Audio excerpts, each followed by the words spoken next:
everybody, it's me, Spooderman, your neighborhood spider friend. I'm just kidding, it's just me, Danny. Scared you though, right? Steven can't find his pants, and Pearl can't find a crystal shard. She explains why it's important, but Steven spaces out.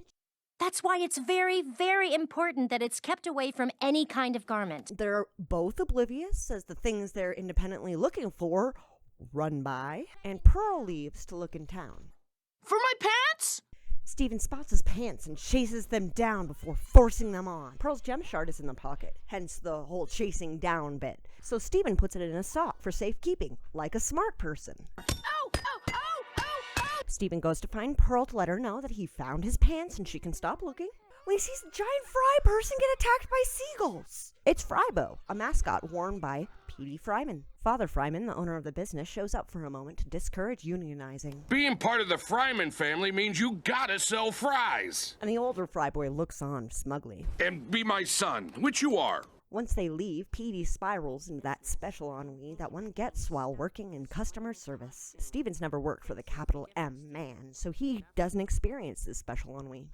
Oh, Frybo. Petey lets Steven try being the fry man, and Steven experiences his friend's pain. So he decides to behave irresponsibly instead. You know, like anyone would do. I remember the first time I let a sentient rock take over my costume so that I could shirk off and ride a seahorse. The costume obeys simple commands and grows a pair of gross fries for legs. Ugh. And grows some gross fry legs so it can do a dance. What is that sound effect? Whoa! All right! Keep it up! Well, the boss is convinced, so Petey and Steven leave it with one final direction.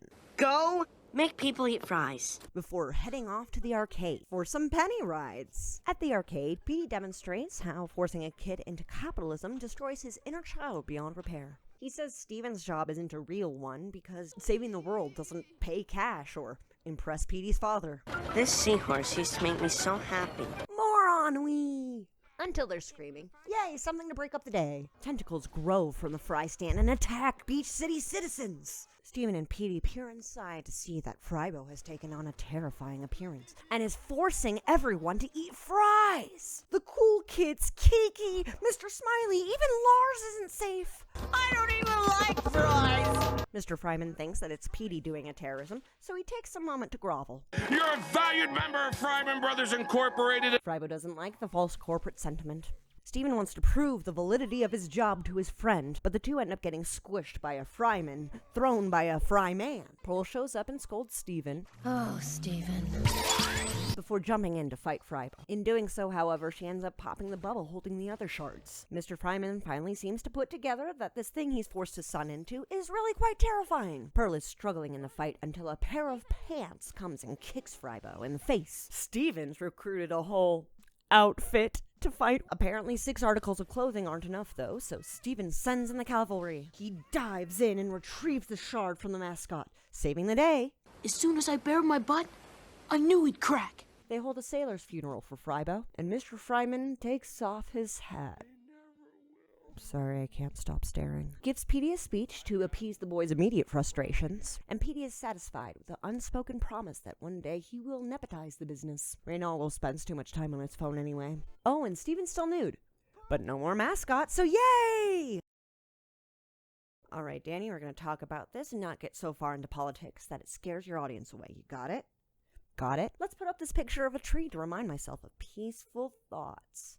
Petey is clearly depressed in this episode. He's overworked and doesn't seem to care about the money that he receives in exchange. Really, he just seems to want to impress his father. And Mr. Fryman does seem to be impressed, but I think what Petey actually wants is recognition, which is valid. But let's be honest, if Petey weren't a kid, the real reason would be overwork and underpay. But since it's a cartoon, they have to have a clean, corporate-approved wrap-up.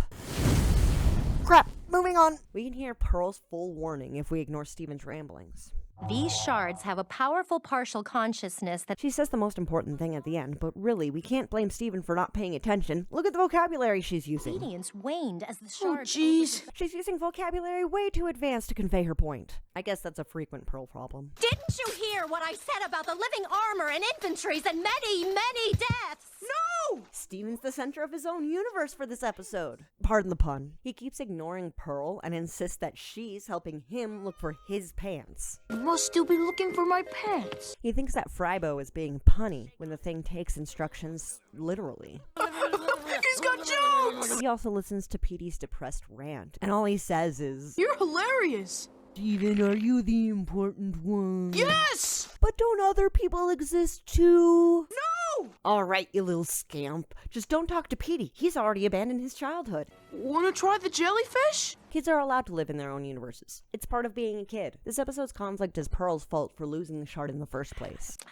I know I had 8. It's cool that they keep track of the number, though. Fryman removes his hat. I am dead. I am dead, Rose Quartz! Back when I worked at the McDrive-thru, we used these frozen fries that were like squishy and slimy. That's the only kind of fry that I can imagine being in this episode. Fries make a gross squishy noise and don't even look cooked. So thanks, Frybo, for making me remember that job. Creepy Steebies. I'm so glad that restaurant mascots are a thing of the past. Which one of these actually looks appealing to you? Trick question. None of them. They're all traumatizing. Just the pictures. You're traumatized right now. Sorry? And why does it have ketchup powers? Ketchup isn't a garment. Now think about it. Neither are fries. Pearl, you lied to us. This thing possesses food, too. It's like a powered-up version of Together Breakfast. Powered same? Wasn't organic matter that one's power? It's taking refuge in organic matter! Rating. Characters. We meet Petey. He's a little worker bee that just wants a little recognition. This is also the first episode that we see Steven act like a real person, or at least what would be a normal person in a cartoon world. He's not trying to shove in on any gem missions, he's just trying to go through his day. Petey's brother Reynaldo was in the episode, but he doesn't get named or even voiced yet. He gets to stand there smugly and be the big bro. 9 out of 10. World. I can rate Steven's world. That's unusual! Funland Arcade makes an entrance, but really there's not a whole lot of world building in this episode. And even magic system wise, we already knew there were things that could take over organic matter. I'll give it a 4. Plot. This one also doesn't advance the plot much. Maybe it's just because it's creepy, but I feel like this one can be skipped. 3. Art and animation. I think we've arrived at what feels natural for Steven Universe. As the show acquires funding, it gets better and better looking. I don't get the same Cartoon Network vibe that I got from that previous episode. And no one gets stretched or squished unnaturally. 9, just because I know where we're heading. Gasm factor. I really liked Frybo as an enemy, and it was fun to watch Steven's clothes fight. I'll give it a 7. Weren't people scared of it before he attacked them? Shh! Hey guys, thanks for watching. Please like and subscribe, and I'll see you next week with the final installation of the Season 1 horror trilogy.